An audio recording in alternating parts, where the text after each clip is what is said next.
Oh, Robert, did you hit start broadcast? Oh, Little status bar. yep, there it is. I think we're live.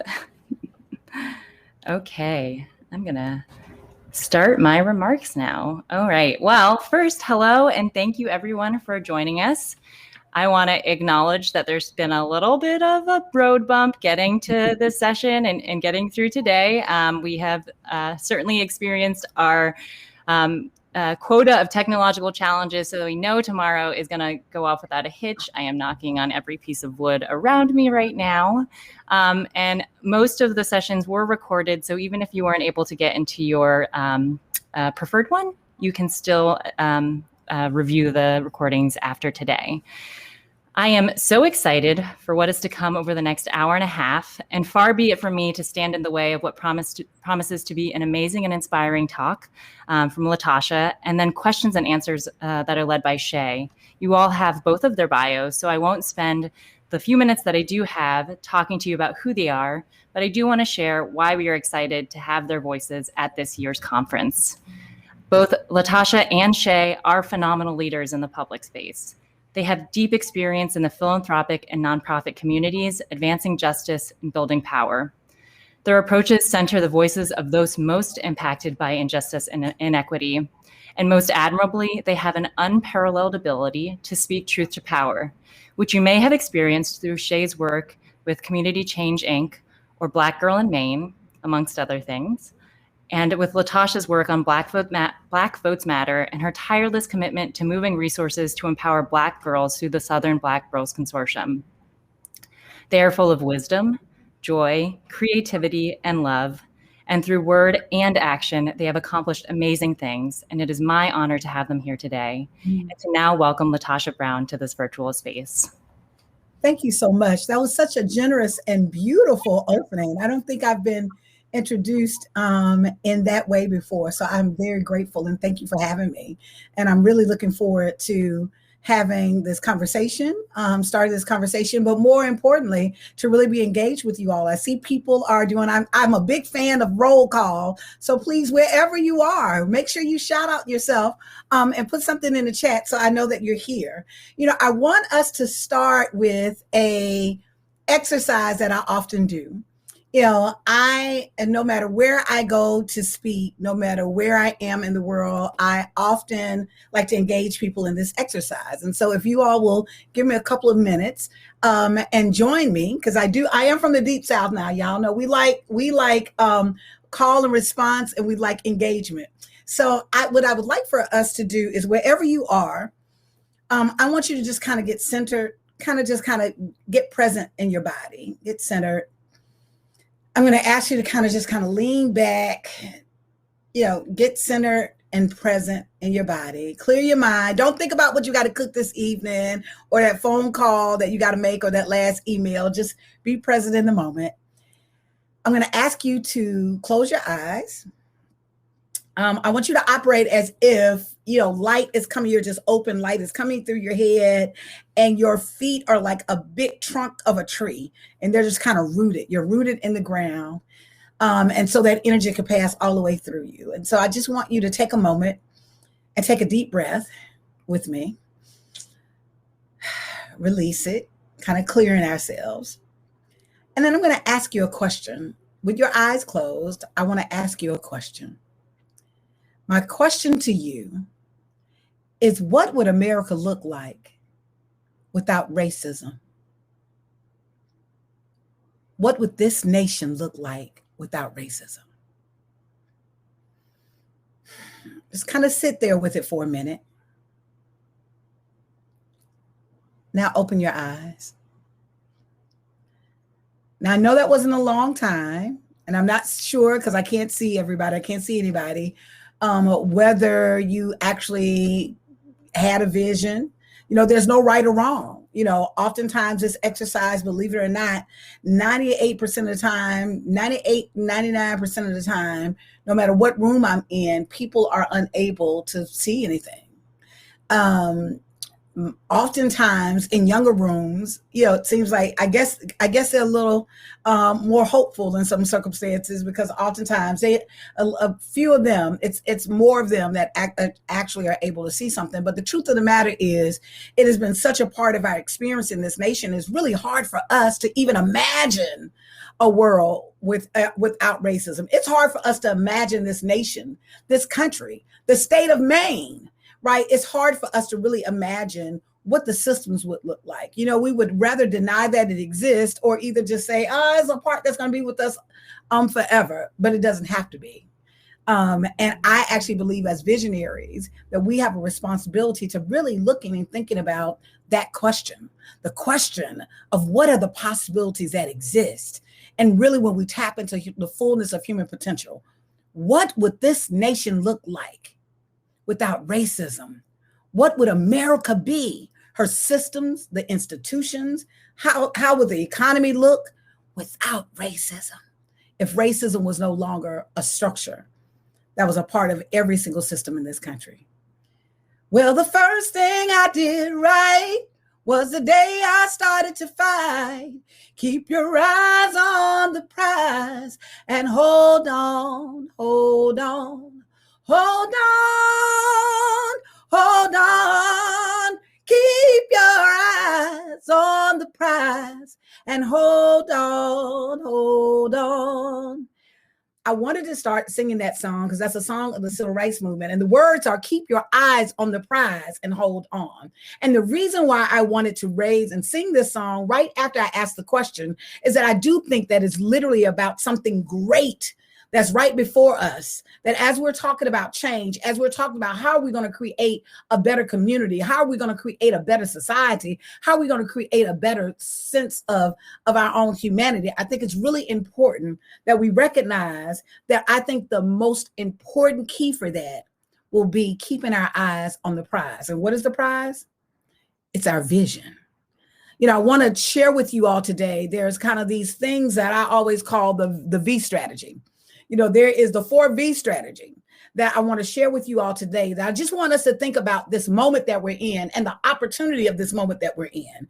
And so as I'm singing Keep Your Eyes on the Prize, which was a civil rights song, it was a song that was used in the civil rights movement, that I am a native of Selma, Alabama. And while I wasn't born yet, when the movement was taking place, literally people around me that were a part of that movement, that were on that bridge that day, it wasn't just about the right to vote. It was literally around them asserting their humanity. It was really around them affirming that they had the right to actually participate in any decision-making process around who governs them and under what conditions they're governed in, right? And that doesn't come from a right that just the Constitution gives you. That is something that we're born with, that we have to really recognize that the very fact that we're human, that the humanity in us actually requires for us to step up and to stand and to think in a certain kinds of ways around how can we actually share power? How can we share resources? How can we literally live and thrive on a planet that is actually abundant, right? We actually live in an abundant planet, but we've created systems in such a way that now there's shortages on things that there shouldn't be shortages of, that people are dying from food shortages. Why? People are dying because they don't have access to water when the majority of the earth is covered by water. Now I know it's salt water nevertheless, but the bottom line is we live on an abundant planet. There's enough to take care of all of us and more. The challenge is we have not quite learned how to really be able to stand in that space of our humanity and really think about how do we share this beautiful, wonderful life experience together. And so as I get ready to talk about this kind of 4V strategy that I mentioned earlier, it's really centered in what I think the foundation beliefs, the first piece, if I were to take it as a cornerstone of what I think is a cornerstone of what is being called for us in this moment. Let's just take a moment and think about this last year. Here we are in 2021. 2020 was hell, y'all, right? We all had a particular kind of experience that fundamentally that we all were literally, everything about our lives were disrupted. We were now having the school the office, the medical facility, all in the same place, sometimes in the same room, sometimes at the same time, right? That we all experienced this major shift that disrupted how we were being. It disrupted our process of how we work. It disrupted our process of how we actually went by our day to day with our family, engaging ourselves. And in that disruption, it was discomfort. But what's interesting is that oftentimes people that I'm talking to that are on the other side of the disruption now are saying, I hated working at home, but I actually can do this. Like, I really found myself being more productive in some ways, right? I also found myself having space that I really recognize how my engagement was with my family. There are some people that told me that quite frankly, they literally developed a relationship with their child. They didn't know their child's learning process, that literally being forced while it wasn't, they were like, listen, make sure you give the teachers all of the money. I'm ready for them to go back to school.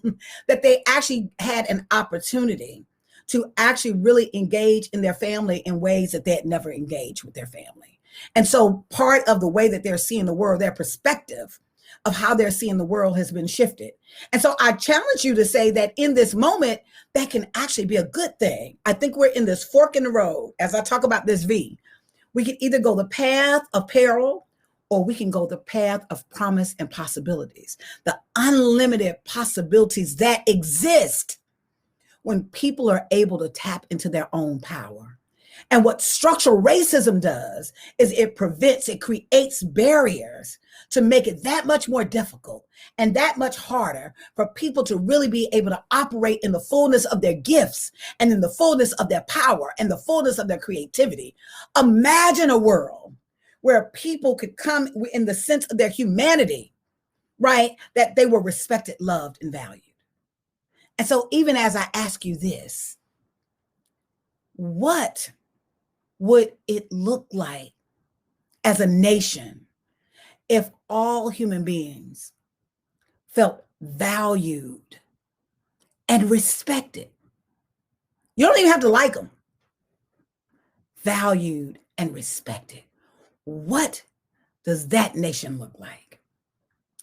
And what I will say to you is I actually have the audacity to believe that it is possible, that we can actually create a nation, not a nation that we all agree with the same thing. I don't even agree with myself in the same day, right? That oftentimes I change my own mind, right? So this whole notion that everybody has to agree, I think that the only thing that we have to agree on is that humanity, that there is a value in humanity. That's it. Other than that, everything else I think we could work out if we were literally centered in that. And so what I want to talk about is these 4 pillars that I call this V strategy. And I'm going to be quick because what I want to do is I want to leave a lot of room and opportunity for us to be able to engage in the conversation. Because like many of you, I come out of the world of philanthropy. I've worked on both the nonprofit side and continue to work on the nonprofit side. And I've built institutions from the ground up.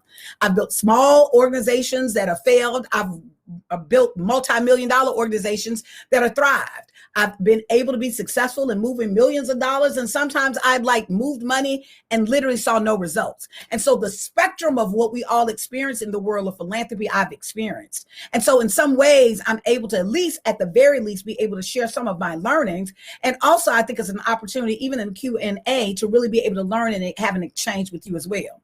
And so what I want to say is in this pillars of what I'm talking about, what I call this V strategy, is I want to start with the first one. The first V I want to start with is vision.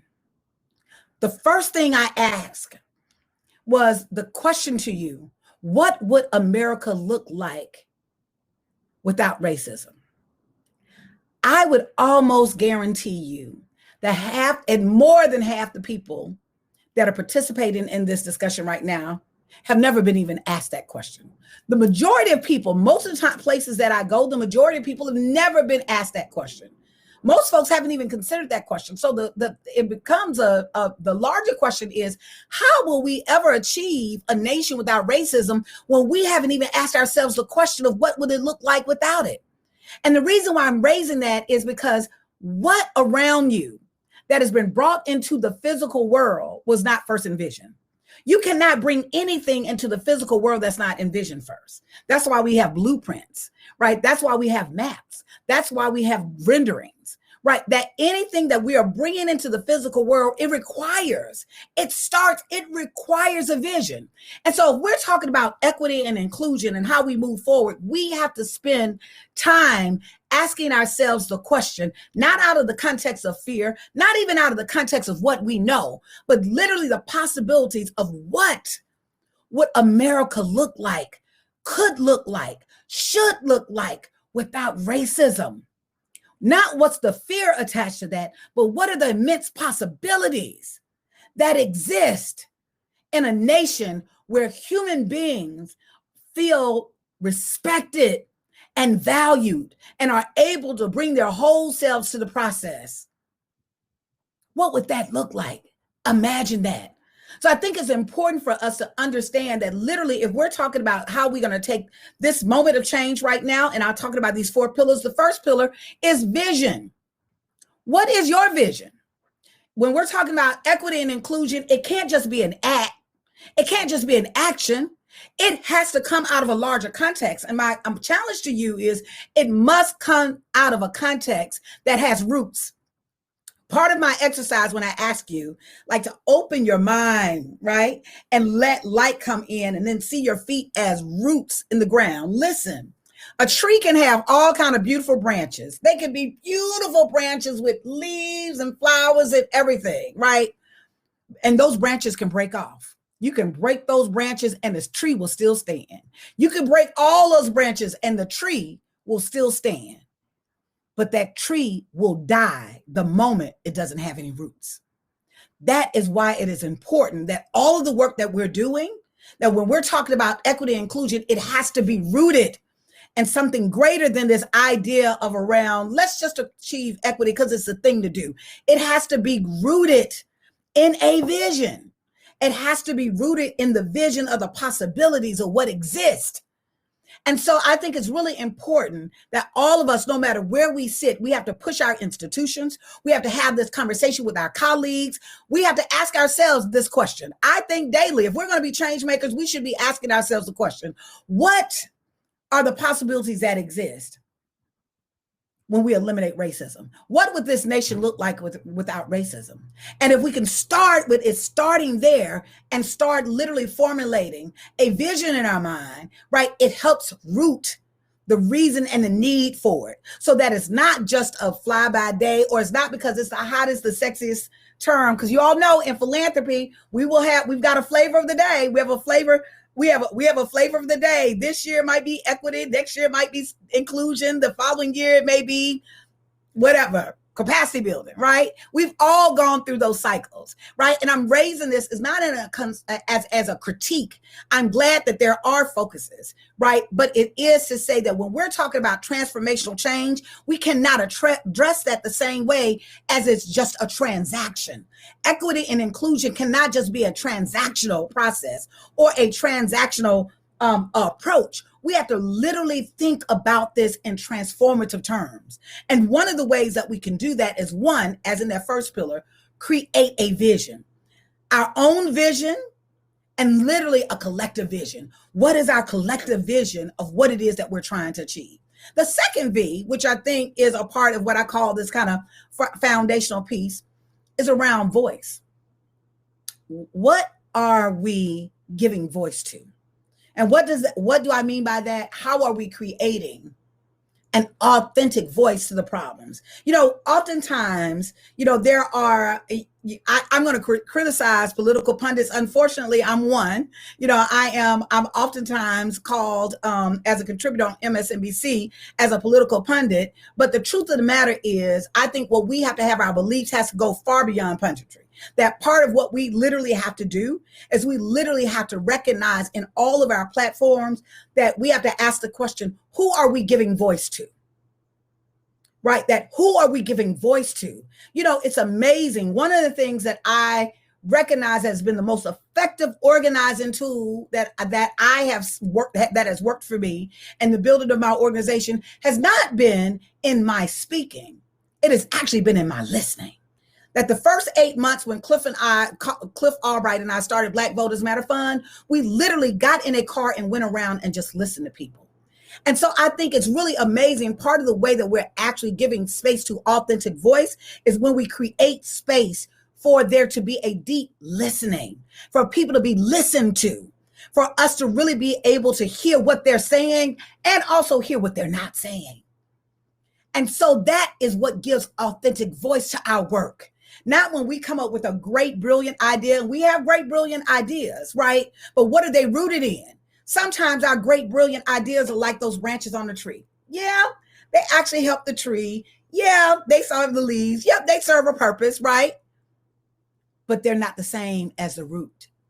And so when we recognize those communities that we're working in, that literally what they're giving voice to, they're rooted and grounded in that community. That is everything about the nutrients of that community, everything about the environment of the community is literally what their substance is on. And so we're just a part of the tree sometimes with our ideas with branches. And so I think it's really important that as we're doing our work, that the second pillar, as we're talking about vision, facilitating our vision, facilitating space for organizations that we're supporting. Are we asking the organizations that we're supporting, what's their vision? Not move beyond just what their work. What is their ultimate vision of the world, right? And then how do they see themselves fitting in that? And are we asking them, what does the world look like without racism? What would their neighborhood look like without racism? What would their community look like without racism? So I think it's important for us to have vision, for us to really facilitate and support the lifting up of authentic voice. And then the third thing that I think is really important, which I call like kind of the third column, V for victory. We have to shift the paradigm of what a victory looks like. You know, oftentimes what we have done, we've gone in cycles, and many of us, I know, you know, many of us have experienced this. I've experienced this in the role of philanthropy, you know, where we're looking for certain results and our organization doesn't give certain results, you know, we can no longer support you. We have to move on, you know, but when we look at the trajectory of change and how change happens, there's an ebb and flow. There are valleys, and oftentimes some of the deepening of the learning is actually in the failures, right? I can tell you that part of I think my success as an organizer did not happen when those times that I won. I think the deepening and the shaping and the facilitating and the sharpening of my role as an organizer actually resulted from those times that I lost, that forced me to go back and to think about my strategy, that forced me to take in consideration other elements that, you know, when I had the good idea, I didn't consider, right? That those things, but oftentimes we do not give the grace and space to organizations that we're working with to actually make a mistake, to fail, to give them the opportunity for that to be a learning opportunity for them. And so when we're supporting transformative work, when we're supporting work that is going to create change, it is going to require us literally giving the grace and space for organizations to not feel pressured by they have to have a victory in a very narrow sense of the word, but they're recognizing that part of their other indicators, right? That they may have, I'll give a case in point around Georgia.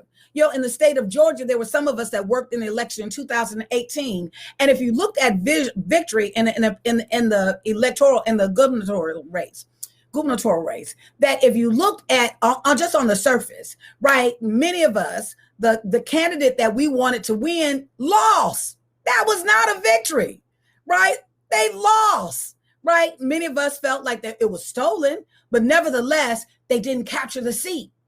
But it was literally the work done in that space that ultimately we did not capture the victory that actually set us up for what we saw in 2020 is the largest Black voter turnout ever in the state of Georgia, which actually made a difference in many of the elections, the local elections, in the federal election. It actually made a difference in terms of even the national political landscape. I'm raising this as a point, not about the politics centered around it, but as a point that when we give grace and space for organizations to actually be able to be innovative, for organizations to actually literally try new things and even to fail, we create the opportunity for them to deepen their learning. And so I think it's really important for us to really think about shifting the paradigm of what a victory is, that we expand that at the moment that we don't see victory in a very narrow context of your win and loss, like a football game. You're either winner or a loser, right? But that we see it in the context of transformational change, which actually oftentimes is incremental and it's in ebbs and flows, and that we have to expect that there will be some valleys. It's kind of like a basketball team. Yes, it's wonderful when your basketball team goes all year long with a winning season. Yeah, that is extraordinary. But we know the majority of the time that's not what happens, right? They factor in some losses, but just having those losses does not necessarily say we're not going to make it to the playoffs or we're not going to make champions. The bottom line is it can also be the very opportunity, and thank you, that can be the gift. It can be the gifting. And so are we providing space and grace to our groups, to ourselves, to actually fail in a way that we can actually shape the work that we're doing and even zone in and shape it greater? The last and the final thing that I'll say is a last V. So you've got 3 V's. There's vision, there's voice, authentic voice, there's victory. And the final thing that I think all of this stands in, and I talked about it a little bit earlier, I alluded to it, it's around values. We have to recognize that there needs to be another conversation. We need to have a conversation that elevates beyond this idea, the ideologies of just around issue organizing or policy. That fundamentally, if there is a value that humanity, that everything that we're doing is for the love of humanity, we are going to all have different ideas around the spectrum. And guess what? That's okay. But the value will keep us in a space that we will reduce the harm to each other. Right now, we're operating in a zero-sum game. It's either this team win or this team win. You're either this or that. In order for us to win, I got to win. Right? If you win, I don't win.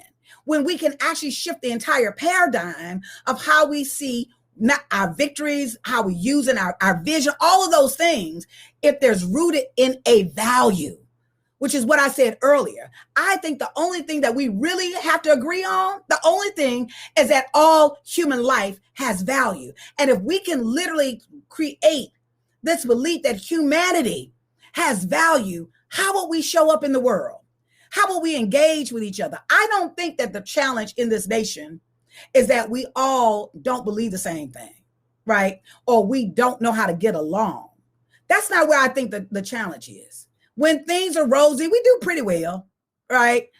There's challenges, don't get me wrong, there's challenges. But the issue is we do not know how to differ.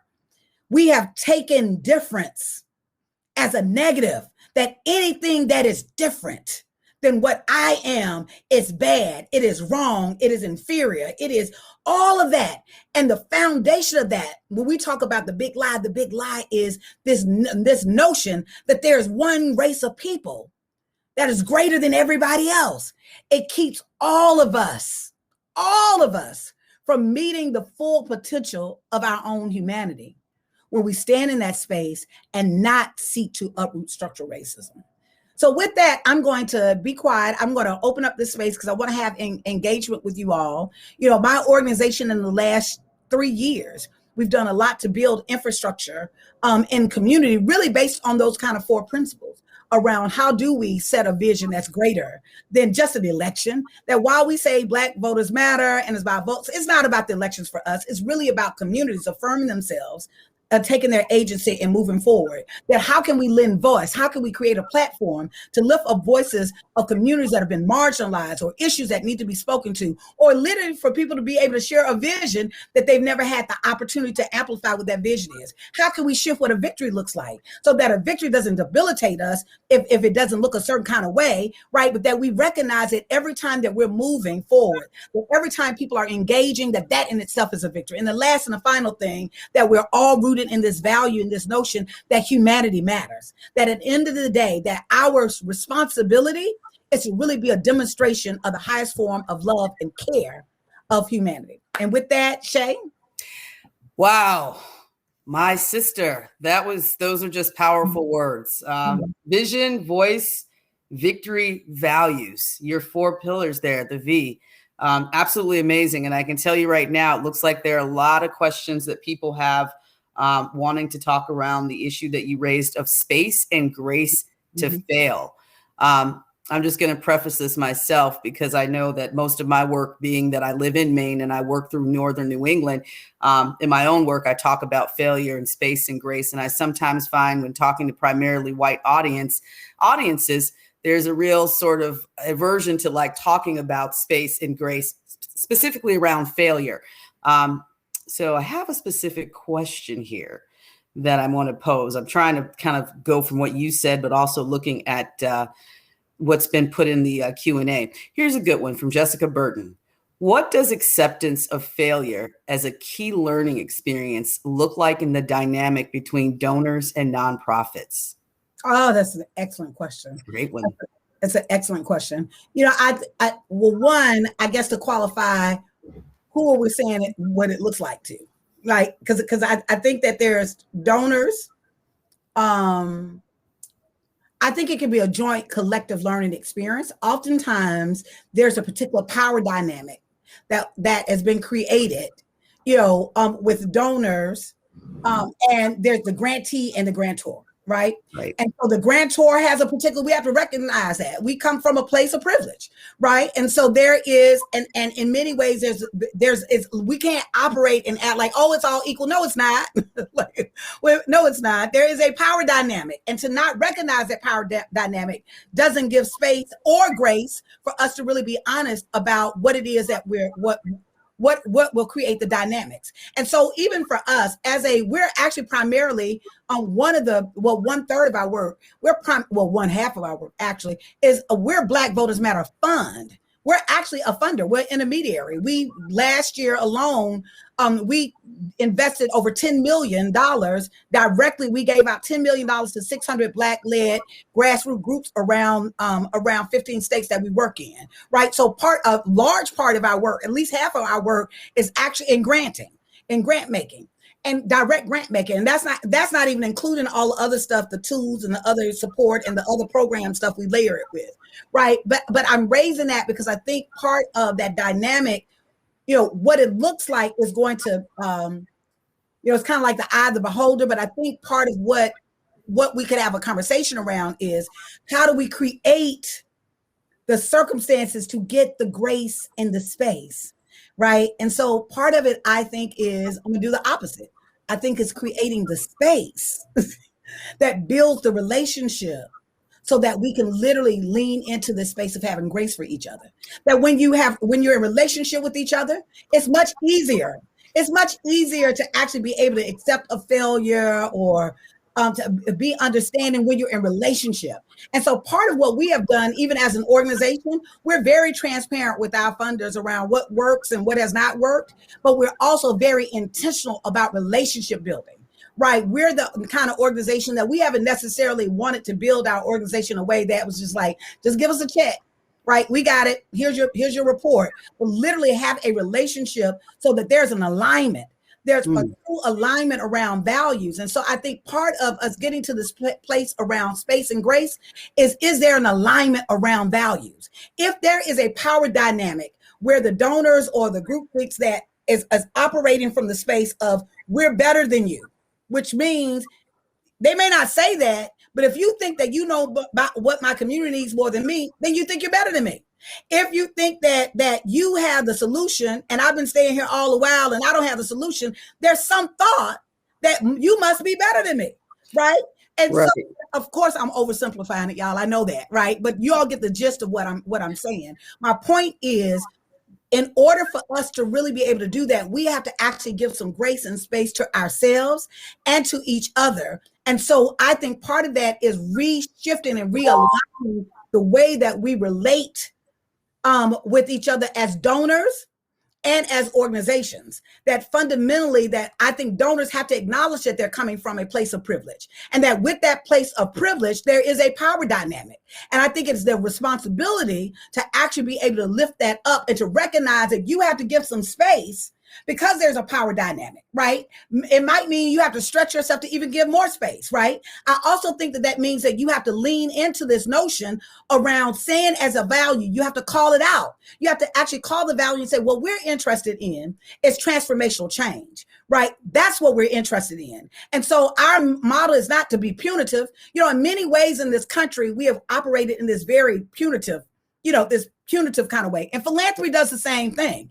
And so what if we could actually shift the practices and have conversations that we're not being punitive, right? That literally there is grace and space for you to really be able to come around our grantees. Part of what is really interesting, I think, even with our grantees that have been, who we work with, is that we literally early on were very intentional about disrupting to showing up differently. And so there's a couple of things that we did. I'll just share real quickly. The first thing we did is initially we do a lot of research and a lot of advanced work on finding out who organizations are. And there's kind of like this piece around community credibility. They're rooted in community, the kind of the context of groups that we want to work with. And when we work with them, when we first reach out to them, we're connected with them. We usually talk to all kinds of groups, right? When we're reaching out to them with a check. We're not reaching out to them to say, prove to me why you need a check, right? Prove to me why your work is good. What brings us to them is that we've already got the information that they do good work.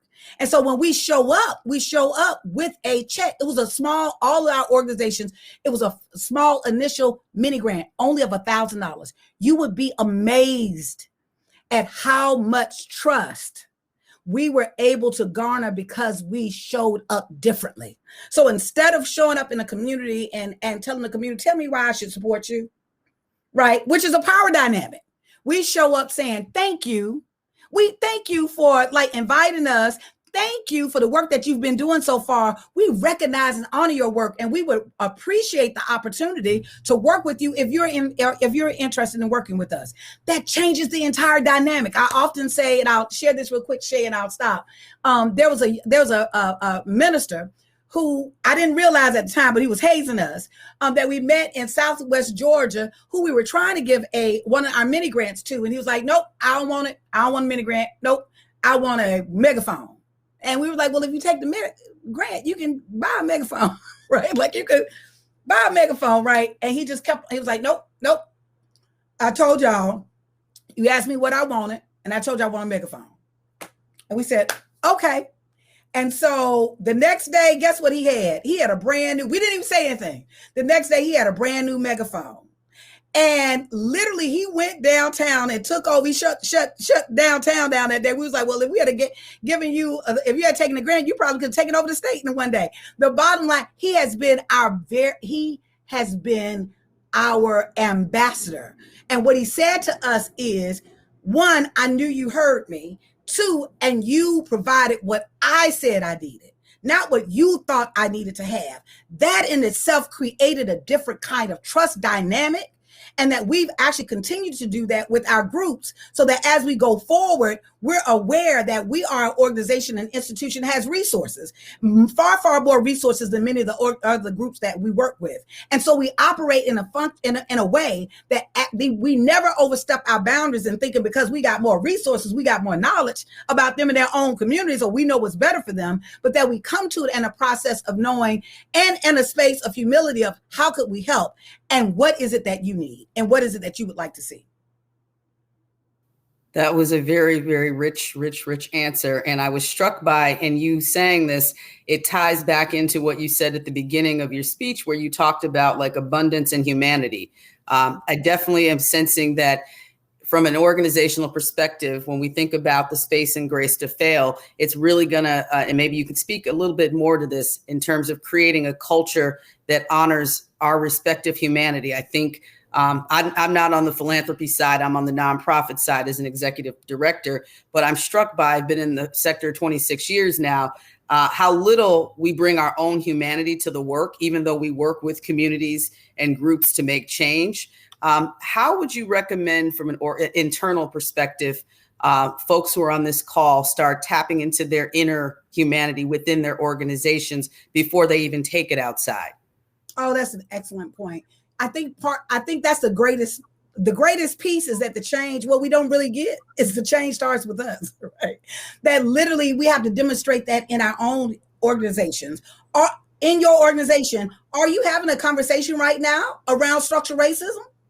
How are we going to literally, and not just from a program, the program officers how are we literally demonstrating those values within our own institutions, right? When you're looking at your board, right, is your board reflective of the kind of literally that's reflective that you have actually made change in terms of that you value all of humanity?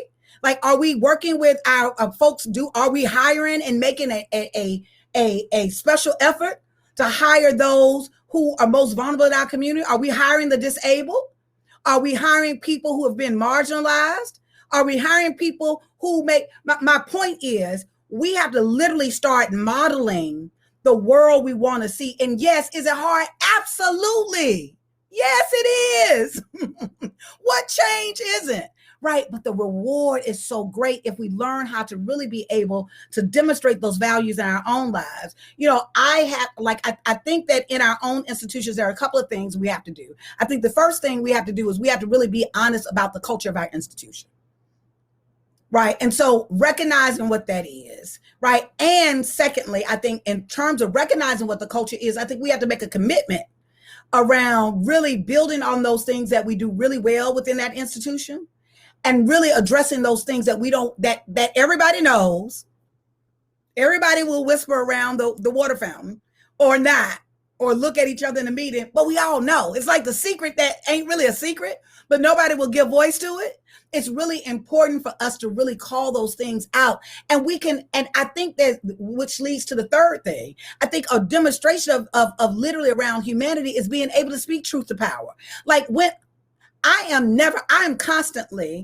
give so many talks around racism and structural racism and white supremacy. It is never my intention, ever my intention to make another human being feel bad. Even the most racist of the racists, that is not my intention to ever bring hurt or harm. My intent, I'm raising it in the context that I so fundamentally believe in the power of humanity that I actually believe that there is something within our own humanity that if I can actually speak and tap into that, recognizing that everybody ain't gonna hear it, everybody don't want to hear it, right? But those that want, or those who are open to it, or those that could hear me, right? That if something in them can be triggered, if something in them can be awakened, if something in them can be stirred up, then that's where the change happens. And so I think part of us actually being able to give voice to those things that we have a responsibility, even with the truth. If we're using the truth in a way to hurt, we don't have to use the truth in a way to hurt or batter people, but literally we have to speak the truth, even to the extent that it feels uncomfortable. Because what have we actually brought into, name something that has been brought into something magnificent that has been brought into creation that did not require some level of struggle or discomfort. Mothers, like, can we talk about labor? Builders, can we talk about building an organization from the ground up? Founders of organizations, fundraisers, can we talk about, there is a blessing in the struggle if we lean into it. And so I just say that part of that, we have to have a self-examination. We have to really make a commitment to whatever that change is or demonstrating. We also have to give ourselves, I'll go back to what I said earlier, grace and space to mess up. We're not going to all say the right things. We're going to make some flubs sometimes. Our emotions can't grant me that. I'm just a human being and it's okay. And so I think if we create this kind of space that is, instead of it being so punitive, but it can be redemptive, but also be accountable, right? Like me not holding you accountable for something racist you said doesn't help you. It doesn't help me. It doesn't help you. There's actually an opportunity for us all to learn from each other. When I'm saying something that is out of order, it is an opportunity for me to grow when you're bringing that to my attention. And so I think even in our institutions, we actually have to see it as an opportunity for our institutions, not to operate in the context of being punitive or an opportunity or being judgmental, but in an opportunity of around how are we really going to demonstrate the highest form of respecting and honoring humanity with this institution. That is going to require change of all of us. Thank you. Got another question for you. What practices or actions have been helpful in building and creating a vision that we can't yet see? That's a great point. I got so many ways I want to answer that. So let me give a quick version. The quick version way, I kind of look at life as I like puzzles. I'm a big puzzle person, right? So I kind of look at life like a million-piece puzzle, which I would never put together because I don't have that much patience, right? But a million-piece puzzle, we all have a part of it, right? We all have a piece of the vision. We all, even those folks that we disagree with, they got a little piece of it, right? We all have a piece of it. And so I think part of what is really important, and I don't know about you all, if any puzzle people out here, it's like puzzles are really, really frustrating when you first start. You usually find one piece that makes you feel grounded. Like you look at the picture, or at least I do. This is my approach to puzzles. I usually find one piece that gives me some kind of orientation, some kind of context. So I usually find a corner piece or another piece where I can see. I was like, okay, I know what this is, right? It's in your question. I'm raising that because I think it's almost it requires you need some context of a vision to even start, right? I don't know how to start a vision without a vision, right? There's some vision. You may not see all of it, but it's like looking up in the sky. I might not know what the stars, but I see there's stars up there. So there's some starting point that I think requires some broad-based vision, whatever that is, right? And then I think literally you start kind of formulating the vision and what part of your part of the puzzle. So even when I start with the puzzle and I start with a corner piece, like I said, I start with the piece that I look and I'm clear about where its positioning is. And then I actually start building around that.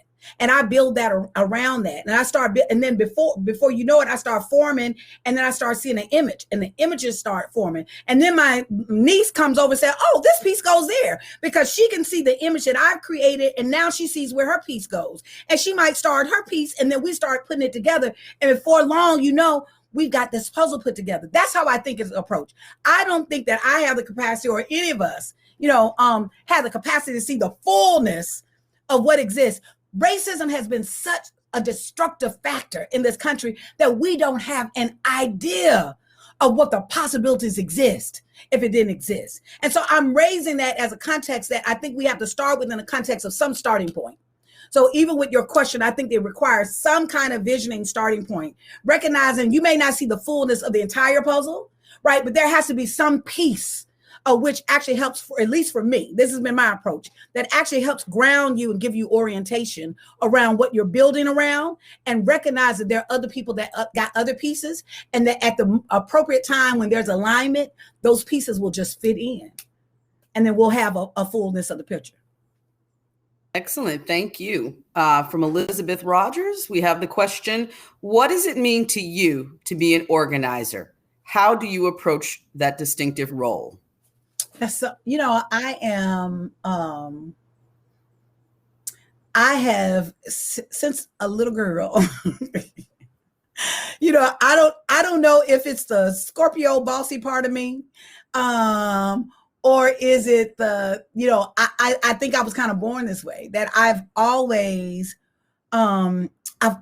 loved potential energy. There's something about potential energy. And so, I was an organizer before I knew I was an organizer. Literally, y'all, somebody called me an organizer. I was like, oh, that's what I am, right? So I like to make stuff. I like to create. I like to bring things together. And so for me as an organizer, it's actually provided a space for me to operate in my gifts. Like it wasn't that I was like, I'm gonna grow up and be an organizer. I don't have that story. I wish I did, but I don't have that story. And even in my family, even right now, when I said I'm an organizer, I'm not really clear if they understand. They're just like, Tasha does this. Like, I'm not even sure if they understand exactly what that means. But for me, being an organizer brought some things in alignment for me. One, I knew ever since a child that I had a deep sense of empathy for other human beings, for other life. And I would be the little girl in the patent leather shoes that would jump in the fight with the big boys trying to bully the little boy. It didn't matter if they could beat me or not. It didn't even matter, right? Like, I was I could not stand to see other people abuse and use their power against folks. And so that is just something that, for whatever reason, I've always, and I'm really not sure how that happened, but how, just kind of how I'm built. And then, I like to talk to people, as y'all can see, right? So I like to talk. And so part of that, it was really, to me, it was like the perfect storm. It was like the space for my skills. It was a space for my belief that I could actually help reduce abuse happening into people. Because I don't even think I was thinking about it in politics. I just don't like to see people abuse their power against folks, right?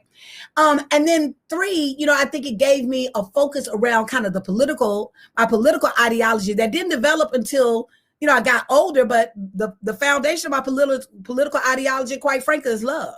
Like, all I want, the only thing, everything that I do is in the notion of, I want people to love. I want people to love. I want people to love people. That's it. And so organizing to me was not a destination, as a means to an end. And so for me, in my mind, if I'm able to organize resources that can be deployed in a way that actually reminds people of their humanity and lift their humanity, if I can organize people to believe in their humanity and move and fight towards that, if I can organize ideas that allow the space and the grace for people to be able to affirm and to operate in that, then all of that, the ultimate goal to me has always been, people will say I'm a love bug, has been in service of, I want the world to love more.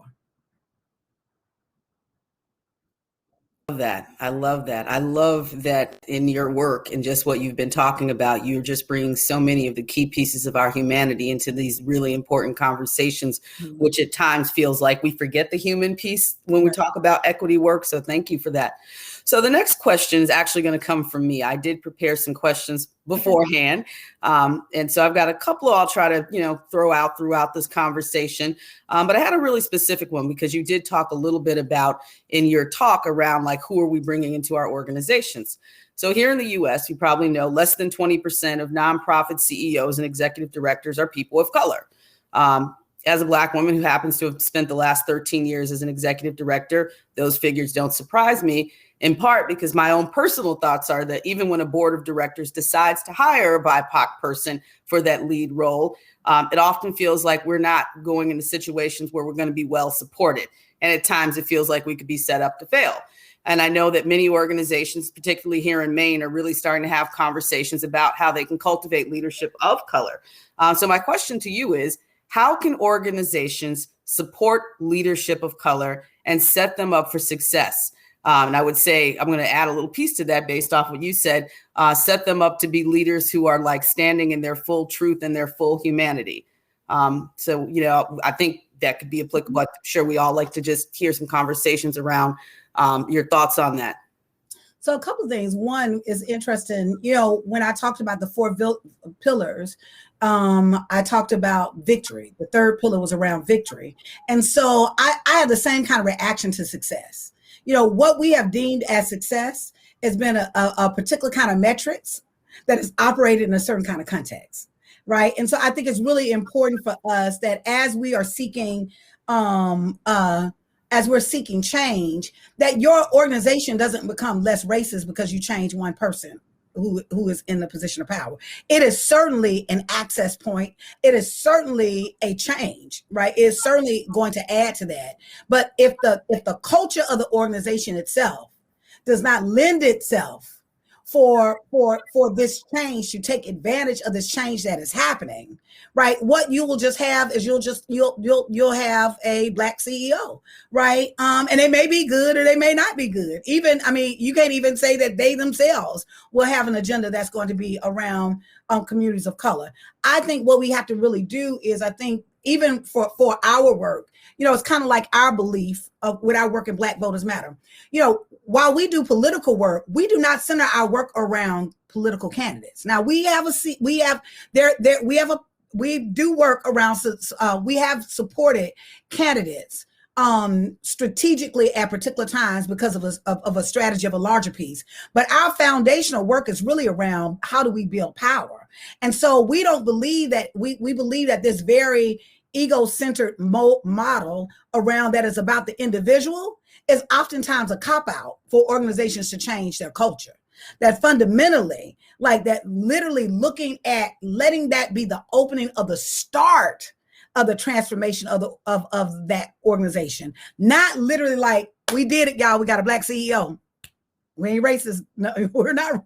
We're committed to social justice and we're committed to equity. No, that when you're committed to equity and inclusion, I think part of literally, and to me, it's a two-part piece, because Shay, like on one hand, I know as an individual and as somebody who's run an organization and actually ran organizations where I didn't feel supported before, that I know how challenging it is as a person in leadership. And I think women experience this a lot across the board as well, right? But that I think the organization also has to take a full approach around, it's not just about making the comfort of the individual, it's about creating the conditions in which not just that individual, any individual can thrive in. And I think that person in leadership has a lot to offer around what they're seeing, what they're saying, how they approach the process, how they challenge some of the things that happen, right? But also recognize, I think, in these organizations that the change doesn't start or just stop with one person. That literally that's a space, but literally how are you building, what are your board practices now that are literally about more inclusive thoughts, not just more inclusion and equity around resources, right? Are you creating, do you have a culture where your board listens, right? Or your trustees actually, are you creating that culture where a person of color who may come in with very distinctively different ideas can actually be listened to? Doesn't mean you have to agree with everything, right? But that there's space. Are you making space for that to happen? Are you making space for the staff to actually be able to transform, right? That are you making space for literally for the entire institution to be all in? It's kind of like I have these I love to do these analogies around athletics. My ex-boyfriend hated when I did that because he said I always get them wrong, but I didn't agree. But anyway, but one of them in particular I'm raising is really around the Chicago Bulls, and I'm thinking about Jordan. Jordan was a superstar, right? And I don't know if anybody saw The Last Dance. I was obsessed with it. I saw it twice, which is a documentary about Jordan and the Bulls. But he was a superstar. But he never won a ring until he got the right team, until the culture of the team shifted. As long as it was just about Jordan and Jordan's game, and I mean, he pretty much kept that in some ways, right? He could not win a championship, right? But literally the shift was when the culture became a team culture, then it could benefit from their star player. And so I'm saying that the same thing can happen with communities with CEOs and foundation executives and executives of organizations, that if you're creating a context of how are you building your team to actually support this CEO may be your star player. And that's a good thing, because I know I want a Jordan on my team, right? But Jordan needs a wingman, right? Jordan needs someone that's going to get those I can't even think of what I'm talking about.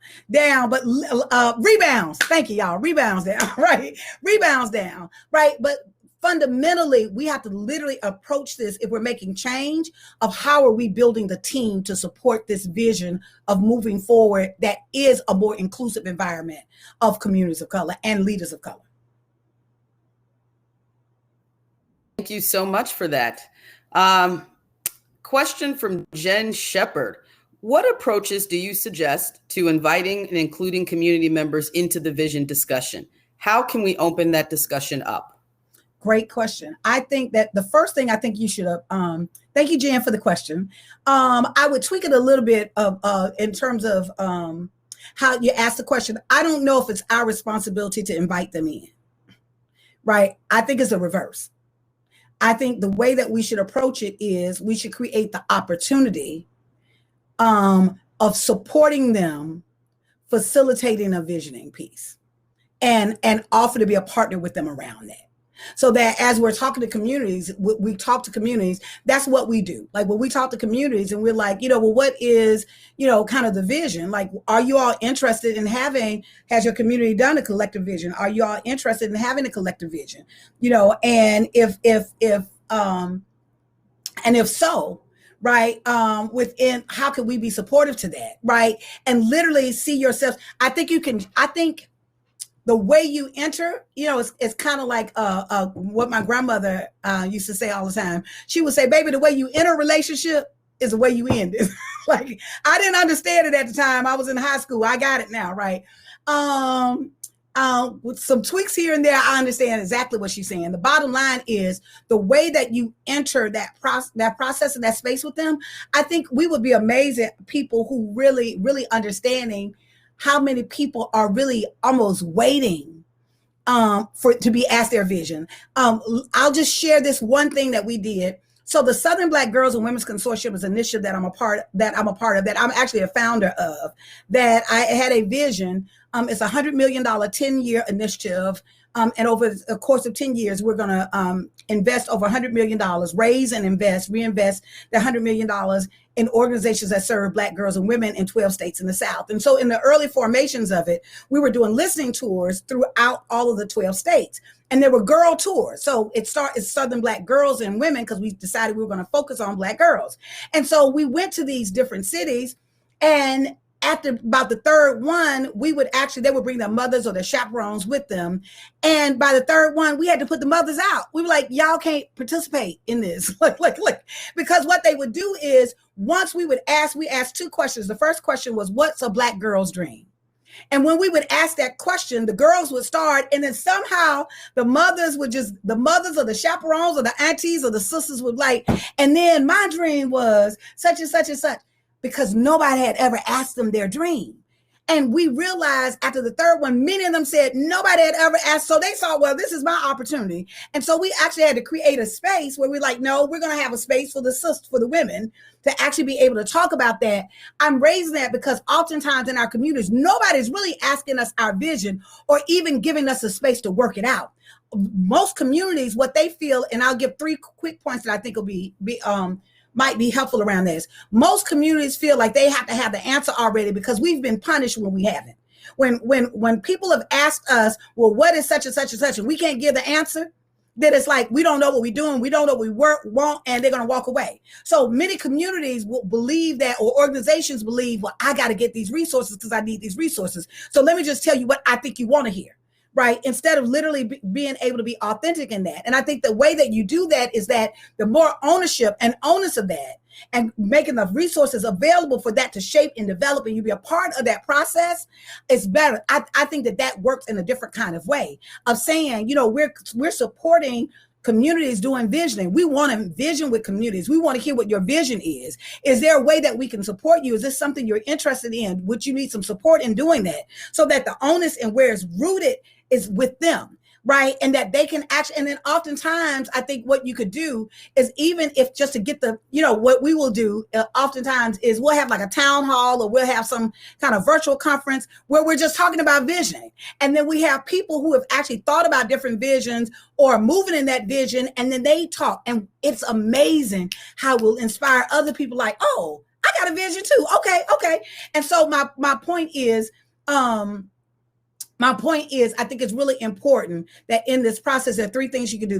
The first thing I think you could do is find the partners and really be able to introduce the concept, the idea with them around The second thing is let it go. Like literally allow them to shape it. That's part of the visioning process.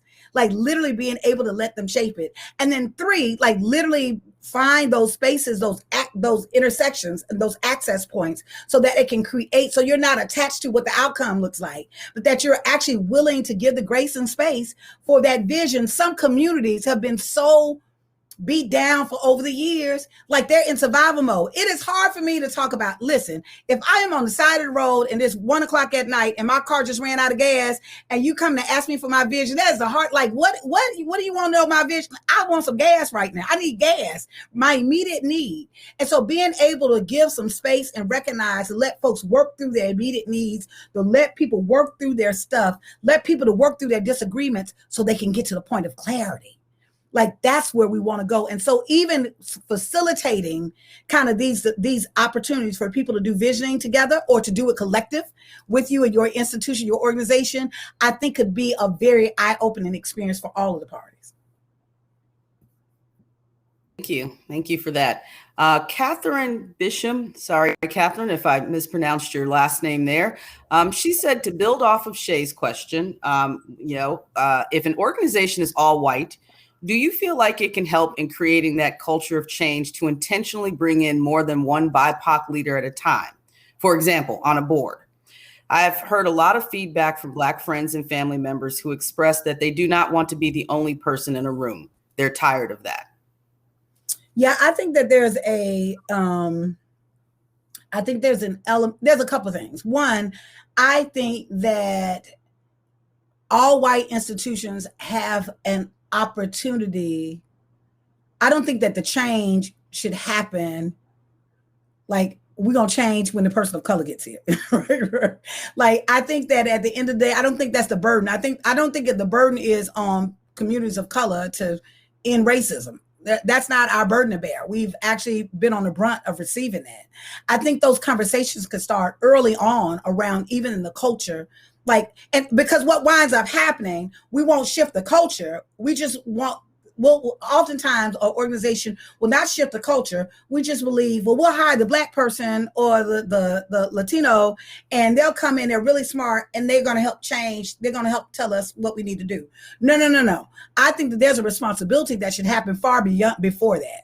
That literally, that the process of while we're talking about, it's kind of like, to me, y'all know I like analogies. I'm from the South. I'm a storyteller, right? It's kind of like having a baby. You don't just wait. Well, some of us, right? But, you don't just wait until the baby get here. It's like, okay, all right, we got to get some diapers, whatever. There's a preparation that you actually have to start. Like some folks, like I did, I had started shifting my whole house. I started making life decisions months before my child got in the world, right? In preparation that something was going to change. And so I think oftentimes in institutions, we're not making preparation that something is going to change. Not just the person is going to change, but that the culture, that how are we preparing for the culture? And so I think in those institutions that are all white, I think that there are some conversations that need to be facilitated. One, early on around how are we going to have a culture of change within the institution. Secondly, I think you're absolutely right. If you got one person of color that you're bringing in, that's token. We can call it whatever we want to call it, but it's tokenism, right? And it makes us feel all good that we got this one person. If you bring 2 people in, then that means, okay, all right, we're doing a little bit better. But once you start literally shifting the culture around making it accessible and the institution accessible and grow in a way that there is reflective of we have a reflective staff that actually has a diversity of ideas, of thoughts, and people. It is going to require a shift in the culture. To me, the number one thing that organizations will not do is literally take a long, hard look at the culture of the organization to actually be able to accept really and work through the change and not see struggle as the end all and the be all. That part of it, see it as an opportunity to grow and develop. But certainly I think if institutions are serious about it, just saying we're going to pick one person in itself says how limited that's really not a serious commitment. It has to be a commitment about the entire cultural change. Doesn't mean that you're trying to displace people. It means that you're creating and expanding opportunities. Excellent. Thank you. So many questions, so little time. So I'm going to ask you another question from one of the ones that I prepared, in advance. In recent years, in the nonprofit sector, equity as a stated organizational value has become popular. And yet, too many times, equity fails as an embodied organizational value, in part because funders and donors, while eager to fund equity work, remain tethered to measurement tools and data that are rooted in systems of whiteness. So often on the fundraising side, there's a real fear of upsetting or scaring off donors and funders. Yeah. Thus, despite our intentions, we end up playing to donor and white fragility. How can we bring donors into authentic conversations about funding equity work and discussing how the commitment to equity requires change on their parts?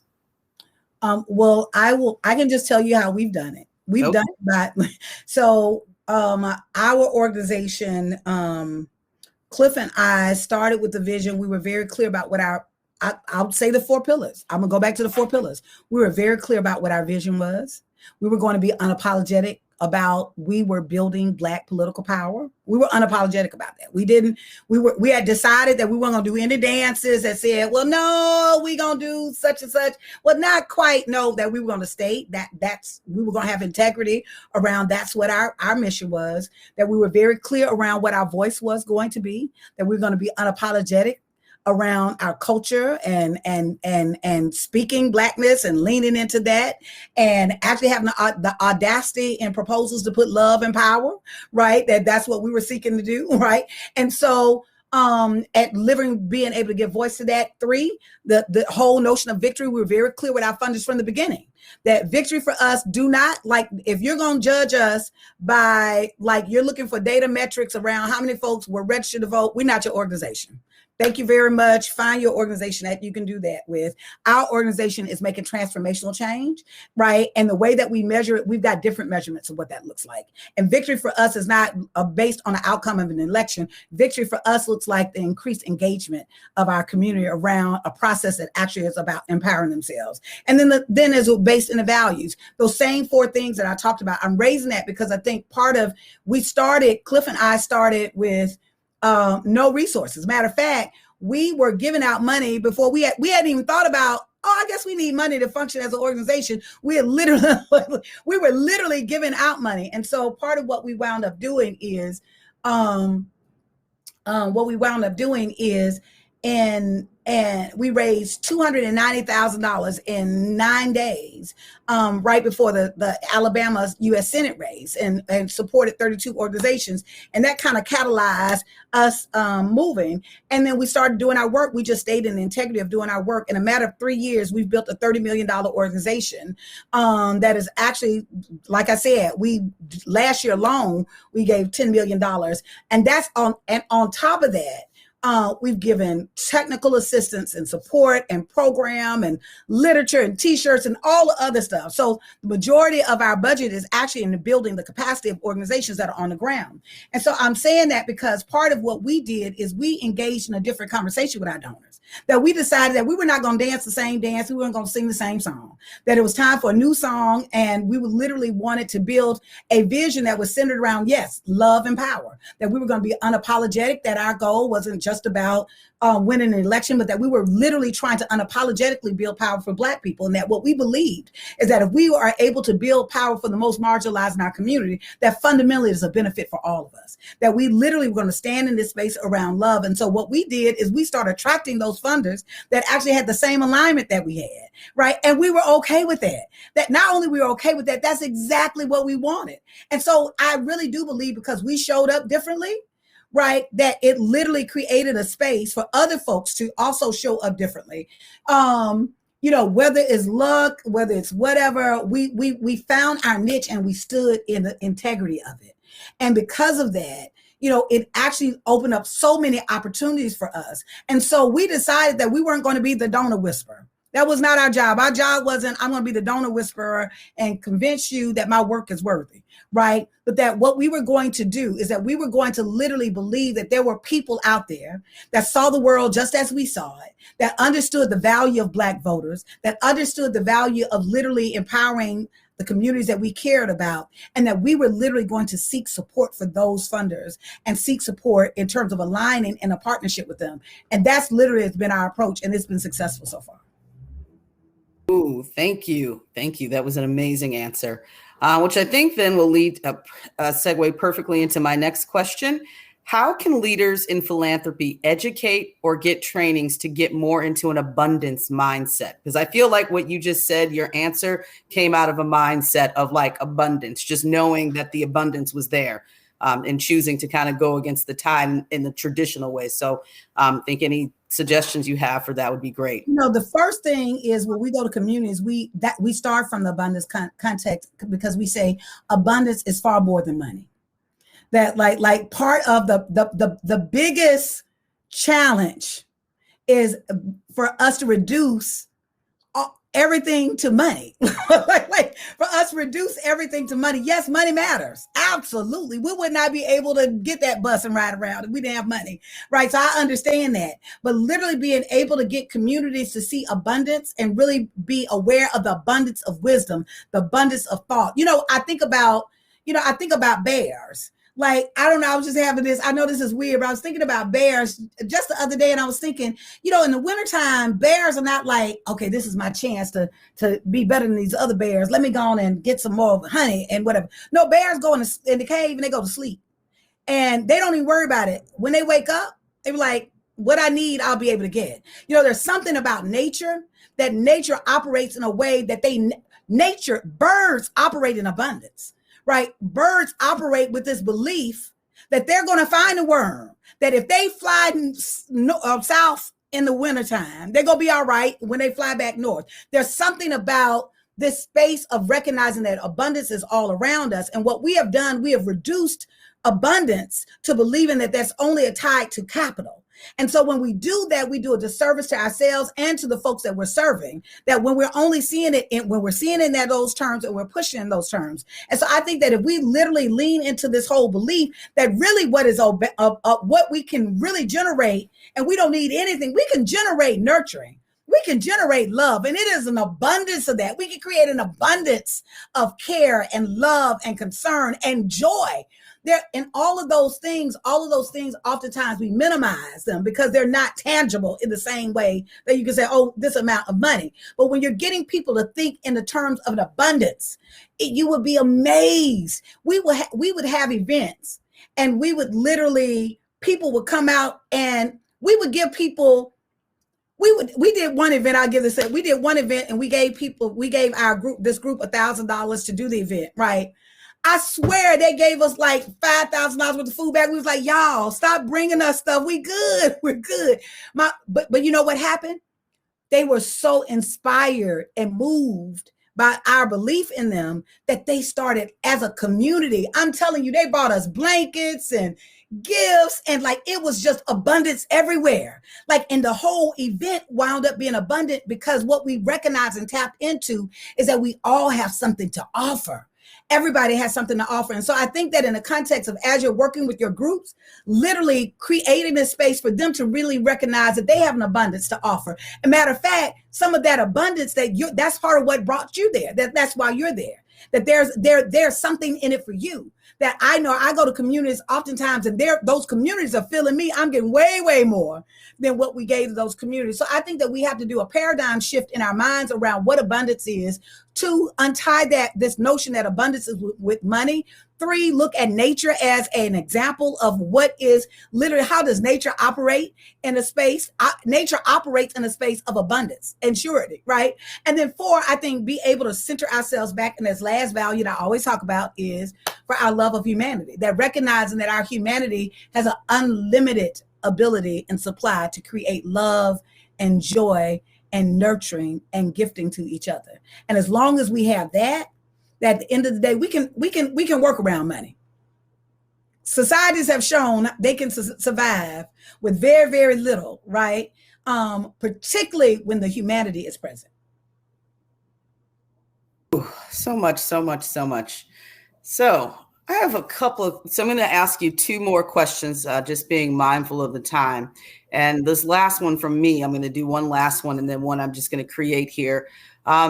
recognizing the diversity within the nonprofit sector, do you think that we in this sector can do effective and meaningful equity work without explicitly being anti-racist and anti-capitalist?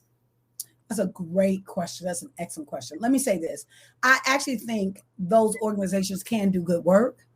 So the question is, can they do work? Absolutely. Right. It's kind of like goes back to my belief of we all have something to offer. Right. Do I believe that it will have the, do we maximize the possibilities? I don't. That at the end of the day, I think that that's the key. I think that there is, it's kind of like the question of like, if I, it's what kind of, let me say this, let me back up. It's really based on what kind of impact we're trying to have, right? If we're just trying to kind of create some relief in the moment, you're absolutely, I think what organizations are doing, I think it helps. I do think it helps provide some relief in the moment. And we're actually talking about long-term systemic change, which I think is what you're getting to. You're absolutely right. It is going to require a fundamental change of the institution itself and how they actually embody the values of equity and inclusion. That in itself is going to be that in itself is going to determine what their impact and what their influence is going to be. So I do think that that's an opportunity. It doesn't mean to me, I don't know if I believe there's any like real absolutes. So I'm not like so I'm not a purist in the sense that I think you have to be completely there already, right? I think we're all evolving. We're all like a growth in process. I myself, I'm an evolution of me, right? Every day I'm evolving and becoming a different and learning a different aspect of myself. And I think that the work can do that as well. I love what you're raising because I do think that that should be a conversation that we're having with organizations and institutions about making the distinction between what may be transactional or long or temporary, right? And it may meet the need in a moment and what is going to be transformative and long-term, that there is a distinction and be very fully aware of where are they engaged and where they're accessing. Thank you for that. So this is my last question for you, and it comes from your opening activity. You asked us to get centered in the moment, and you asked us the question, and I'm just curious because I actually want to hear your answer, and I suspect the audience wants to hear your answer as well. So for you, LaTosha, what would America look like without racism? I'm so glad you asked me that question. For me, what America would look like is, well, let me tell you what the answer that's coming up. There's an answer that I always give, but let me tell you the answer that's coming up to me right now to share. It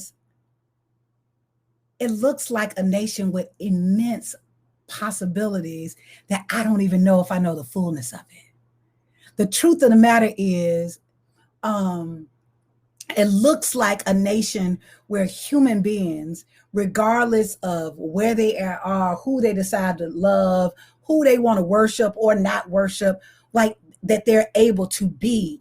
They're able to use their gifts or not use their gifts. They're able to operate in a way like in a way unencumbered of those things that actually say that you don't have value, right? And so I can give my idea of what, well, I think this institution would be this and this institution would be that. Yeah, I can go through that, right? But the larger vision for me is the possibilities are, it's like, to me, asking that question is like asking the question, which is why I love to do it. It's like asking the question around the first question of the person that says, what if we go out of space? And what happened?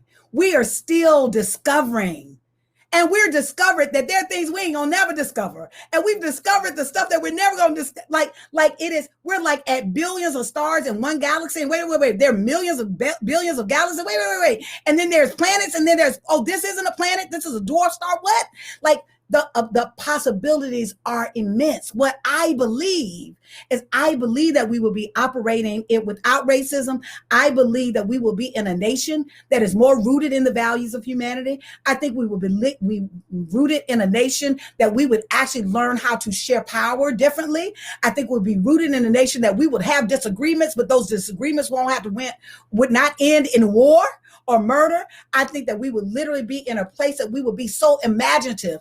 There are some people that are thought, it's kind of like somebody in 1800s and an iPhone, right? Like there is somebody right now that literally is dealing with the oppression of poverty and all kinds of things that may have an idea of a thought that's something where we ain't never even thought about. Like we can't even imagine. What I do know is I know that the healthcare system would be completely different, right? I know that. I know that when we're talking about housing, right? I know that the housing communities, I think we would have we will be organized differently as a society in terms of how people live and work and eat. I actually don't think we will be working. I think the entire work schedule would not be. Right. I literally I don't think people will be working 40 hours a week, not just Black people or people of color. I think even in that model of how we've extracted, kind of how we've created this extractive economy based on work, a lot of that was rooted in slavery. Right. And so I think that our entire work week would look differently. I think our entire education and the point of education would be completely different. I think that we would actually have a value for each other in a different way. But yes, are we going to have human dynamics? Absolutely. I fight with my sister, right? That's what we do, right? But there's enough love, because what brings us back is that, quote, love of humanity, that at the end of the day, that even that we can work through it. My point is, I think we would be a far more nurturing, understanding, exploratory society, that every single system would lend itself of how could advance humanity. And what that looks like, I got my own ideas of what that could possibly look like, but like what that looks like, right? I don't even know. I don't even know the fullness of it. What I feel firmly in my heart and what I know in my heart is that it would be absolutely amazing, because I think people would be able to operate unencumbered in their gifts. And what are the possibilities that exist if people can operate unencumbered in the fullness of their power? Gosh, LaTosha, what an amazing way to just end your words with this beautiful vision that I think I'm seeing in the chat here. I think we're love, and just so much love and so much hope. And thank you for those words. I'm going to turn it over to Jeanette right now. Thank you, LaTosha. Thank you. I just wanted to extend my sincere gratitude for both of you, for Shay, for your amazing facilitation, LaTosha, for all of the wisdom and inspiration you just shared with us. My cup is really full. I've experienced a full range of emotions. I'm ready to kind of sit back and just reflect on everything you shared, and I'll certainly revisit it over and over again. But thank you so much for this wonderful, wonderful session. Thank you. Thank you all for having me. Thank you for having me. Thank you.